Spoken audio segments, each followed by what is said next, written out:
안철수 대표가 이준석 제명 혼피를 개설하고 이런 것들은 좀 안 했으면 좋겠어요. 근데 한쪽이 이제 바지 사장이다, 자법 아니냐, 이런 식으로 자꾸 이야기를 하다 보면. 유TV 정치 독해 진행을 맡고 있는 김진영입니다. 근데 지금 정치적으로 서울 강서구청장 보선 이후에 정치판이 굉장히 요동을 치고 있습니다. 실제로 이 부분에서 가장 영향을 많이 받는 쪽이 국민의힘인데요. 국민의힘은 이런 여러 가지 당내 문제, 민심의 반향, 이런 것을 파악해가지고 이제 혁신위를 띄웠습니다. 국민의힘이 혁신위를 출범시켰는데요. 위원장에 임요한 박사를 임명했어요. 완전한 혁신이나 새로운 모습이 가능할까요? 그게 사람들이 이제 의외의 인물이다, 이런 평을 많이 했거든요. 임요한 박사가 한국 정치가 이렇게까지 타락했나? 임요한이라는 인물한테 우리 정치의 어떤 개혁을 맡긴다, 말이 되느냐, 이런 이야기를 했거든요. 여당이 잘 되기를 바란다기보다는 여당에 대한 좀 비판적인 시각이 많은 이런 것으로 볼 수 있고요. 임요한 위원장이 위원장을 맡고 난 이후에 사실 이제 김기현 대표가 전권을 준다 했거든요. 그러니까 임요한 박사가 혁신의 인선이라든지 이런 부분에서 전권을 주고 앞으로의 방향성에 대해서도 임요한 위원장 중심으로 하겠다, 이런 힘을 실어줬거든요. 그런 점에서 임요한 위원장이 아주 새로운 이야기를 했거든요. 어떤 이야기냐면 국민의힘 단회를 놔라. 그리고 또 하나 중요한 게 영남권 중진들 수도권 출마해야 된다, 이런 분석이 있어요. 지금 국민의힘 상황에서 영남권 중진들을 수도권으로 출마하는 쪽으로 유도를 한다, 그런 식으로 자세를 바꿔야 된다, 이런 이야기가 얼마나 유효한가, 이런 부분이다. 영남권 중진이 수도권에 와서 승리할 수 있을까요? 이 부분은 여전히 미지수거든요. 또 영남권 중진이 수도권에 출마할 정도로 강단 있는 중진들이 있을까? 뭐 하태경 의원 같은 경우는 있지만, 하태경 의원은 또 좀 더 들여다보면 지역구에 여러 가지 사정들이 있거든요. 그런 걸 살펴보면 역시 영남권 출신들의 의원들이 수도권에 출마한다는 것이 그 여권에 대한 국민들의 어떤 실망감, 이런 것을 타개할 수 있는 타개책이 된다, 이렇게는 보지 않는다는 것, 이게 중요한 시점인 것 같습니다. 또 하나의 문제는 임요한 위원장이 들고 있는 카드는 사실은 통합이거든요. 전남 순천 출신이고 어느 정파에도 소속되지 않은 혁신위원장이라는 점, 그래서 통합을 내세우기에는 가장 적합하다, 이런 이야기를 하는데, 사실은 국민의힘이 지금 중요한 부분은 통합이 아니라는 게 일반적인 시각입니다.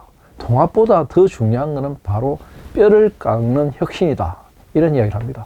중요한 것은 내년 4월 총선에서 만약에 개헌 저지선까지 무너지는 그런 사태가 온다면 뭐 보수는 완전히 괴멸된다고 봅니다. 어찌 보면은 박근혜 정부의 말대 보다도 더 보수가 괴멸될 수 있다, 이런 위기 상황을 절감해야 되는데요.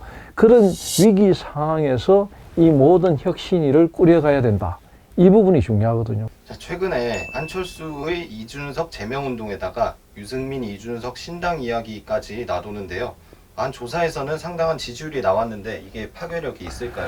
지금 보수의 입장, 국민의힘 입장에서는 뉴스가 하나씩 새로 생길 때마다 결코 좋은 뉴스가 아닙니다. 그러니까 이거는 뭐 별로 이렇게 이슈화 되기 쉽지는 않을 거고요. 그리고 이제 이준석 신당, 유승민 신당이 이야기는 유승민과 이준석의 신당을 바라는 세력이 어디인가, 이걸 좀 관심 있게 봐야 됩니다. 이 부분을 관심 있게 보고 이 부분을 좀 생각하고 이준석과 유승민이 신당을 만들면 좋겠다고 생각하는 사람들은 역시 민주당 쪽이거든요. 좌파 쪽입니다. 민주당 쪽에서는 보수가 분열되면 상당히 뭐 편한 선거를 할 수 있는 거죠. 중요한 거는 유승민과 이준석 이 두 사람의 신당을 만들었을 때 과연 파급력이 얼마나 있을 것인가, 이런 부분인데, 다음 총선에서 유승민과 이준석의 신당을 걸기에 걸고 출마하는 사람들이 민심의 어떤 선택을 잘 받을 수 있을까요? 이거 한번 생각해 봐야 됩니다. 과거의 선거를 통해서 이준석, 유승민 이 두 사람은 많은 평가를 받았거든요. 새로운 평가를 받을 만한 어떤 전환 시점, 어떤 이슈 이런 게 별로 없습니다. 그런 상황에서 두 사람이 정당을 만든다는 거. 옆에서 부추기는 사람들은 있지만 별로 그렇게 뭐 정치적 파장이 크다 이렇게 생각하지 않고요. 다만 국민의힘이 혁신위를 띄운 마당에서 이 두 사람을 어떻게 할 것인가. 이 부분은 분명히 이제 짚고 넘어가야 되고 반드시 정리를 해야 되는 부분입니다. 유승민, 이준석을 안고 갈 것이냐 아니면 따로 떼고 갈 것인가. 이 부분은 혁신위가 반드시 정리해야 되고요. 이걸 정리하지 않으면 다음이 없습니다. 그렇기 때문에 이건 다음에 두루뭉실하게 넘어간다 이런 게 아니라 인류한 혁신위가 이 부분도 확실하게 하고 정리를 하고 넘어가는 것. 그러니까 예를 들어 유승민, 이준석을 안고 간다고 해서 기존의 국민의힘 지지자들이 국민의힘에 등을 돌리지도 않을 것이고, 그렇다고 해서 뭐 반 국민의힘으로 돌아선다 이런 건 없거든요. 결국은 이게 플러스가 되느냐 마이너스가 되느냐 이 부분에 대해서 좀 생각해 봐야 되는데, 정치적으로 볼 때 결국은 장외에서 계속 이렇게 싸움을 거는 쪽을 그대로 놔두고 갈 것인가 아니면 안고 갈 것인가, 이 부분이 선택의 문제지 이게 뭐 필수사항은 아니라고 생각하고요. 다만 중요한 거는 그겁니다. 이준석, 유승민 이 두 사람이 끊임없이 뭔가를 이야기하고 있거든요. 이 이야기를 끊임없이 또 언론들이 받았습니다. 그러니까 이게 이제 여론 형성에 어느 정도 뭔가 영향을 준다는 거죠. 그 부분에 대해서 국민의힘 혁신위가 어떤 선택을 할 것인가, 이 부분에 대해서 우리가 좀 관심 있게 봐야 된다 이렇게 봅니다. 김기현 대표의 양당 대표 민생회담 제의에 대해서 이재명 측에서는 김기현은 바지 사장이다, 주인을 데리고 나와라 라고 했는데요. 참 그 바지 사장이라는 말 참 모욕적으로 들리거든요. 결국은 근데 이제 대화를 안 할 수는 없거든요. 정치라는 게 결국 끊임없는 대화와 타협의 과정이기 때문에 대화는 해야 되는데, 이 부분에 대해서는 이제 용산에서 대통령실에서 아마 중동 방문을 마치고 이제 돌아오면 바로 이제 답이 나올 것으로 보입니다. 어떤 답이 나오느냐 이게 이제 관심사인데요. 사실은 이제 윤석열 대통령 경우에도 보선 이후에 이제 좀 변하겠다, 좀 민심을 제대로 읽겠다, 민생으로 가겠다 이런 이야기를 했거든요. 그렇기 때문에 뭔가 메시지를 던져야 되고 보여줘야 된다는 부담감이 있습니다. 그래서 아마도 이제 중동 방문에 대한 보고회 성격으로 이 국회의 모든 이제 교섭단체, 예를 들어 뭐 국민의힘, 민주당, 뭐 정의당, 뭐 나머지는 다 의원들이 한석밖에 없는 뭐 기본소득당 이런 것까지 다 포함되기는 힘들지만 그 한 적어도 3개, 뭐 국민의힘과 민주당, 정의당까지는 포함하는 어떤 뭐 영수회담이라든지 이런 것을 기획하려고 할 겁니다.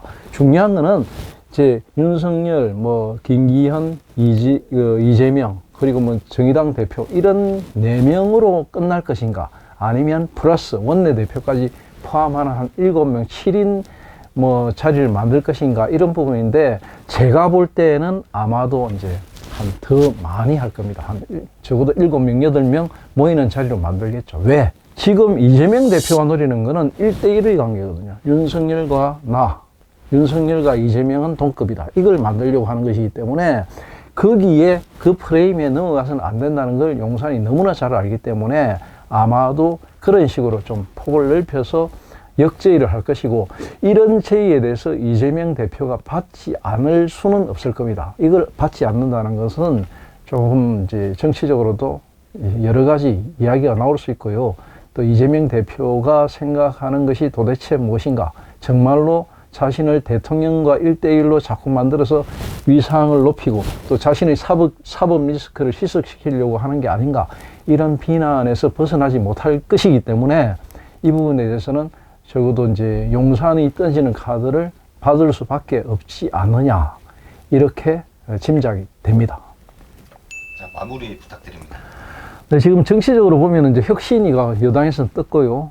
이제 야당 같은 경우에는 이제 이재명 대표가 당무에 복귀하면서 집안 싸움들을 일단 잠재우려는 노력을 하고 있고, 다만 문제는 이재명 대표가 당무에 복귀는 했지만 사법 리스크가 여전한 데다가 사법 리스크에서 재판을 자꾸 질질 끌려가는 재판 지연 전략, 그리고 뭐 이하영 재판의 경우에는 재판부 기피 신청을 통해 가지고 또 판결이 늦어지게 만드는 이런 고의 지연 전략, 이런 것들이 사법 리스크가 자꾸만 도마에 오르고 있거든요. 그러니까 국민의힘은 혁신위를 통해서 새로운 모습을 자꾸 보여줄 것이고, 민주당은 사법 리스크의 어떤 구태, 그리고 또 뭐 법학의 세부적인 내용들이 자꾸 공개되고 있고, 뭐 126곳의 식당이나 이런 것에서 아주 조잡스러운 이야기들이 자꾸 흘러나올 것이고, 그런 부분들이 이제 극과 극으로 이제 좀 비칠 것이거든요.